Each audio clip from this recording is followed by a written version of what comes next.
নমস্কার। আজকে যে টপিকটা নিয়ে কথা বলবো সেটা শুধু স্টুডেন্টদের জন্য না, সেটা আমাদের সমস্ত সাধারণ মানুষদের জন্য। সেটা কি? সেটা হচ্ছে সাইবার ক্রাইম।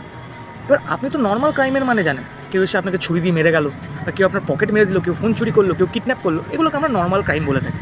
এবার সাইবার ক্রাইমটা কি? যে ক্রাইমের মধ্যে আমাদের ফোন, ল্যাপটপ, কম্পিউটার, ডেস্কটপ, তার সাথে আমাদের নেটওয়ার্ক, ইন্টারনেট এগুলো কানেক্টেড থাকে, সেটাকেই বলা হচ্ছে সাইবার ক্রাইম। এবার সাইবার ক্রাইম কীভাবে হতে পারে? আপনি কোনো ভুলভাল লিঙ্কে ক্লিক করে দিলেন, অথবা আপনার সাথে কেউ ওটিপি চাইলো, যে আপনাকে চেনে না, আপনি বিশ্বাস করে তাকে ওটিপি দিয়ে দিলেন। এভাবে সাইবার ক্রাইম হয়। আপনার সমস্ত ডেটা তার কাছে চলে গেল, বা আপনার প্রোফাইল যেরকম ফেসবুক, ইনস্টাগ্রাম বা হোয়াটসঅ্যাপ, এগুলো আপনার হ্যাক হয়ে গেল। এগুলোকেই এক কথায় বলা হচ্ছে সাইবার ক্রাইম। এগুলো থেকে বাঁচবেন কীভাবে? কোনো ভুলভাল লিঙ্কে ক্লিক করবেন না, কোনো ভুলভাল অ্যাপ ডাউনলোড করবেন না, কোনো অপরিচিত মানুষকে বিশ্বাস করে ওটিপি বা পার্সোনাল ডিটেলস বা গুগল পের পিন দেবেন না, এবং এটিএম পিন তো দেবেনই না।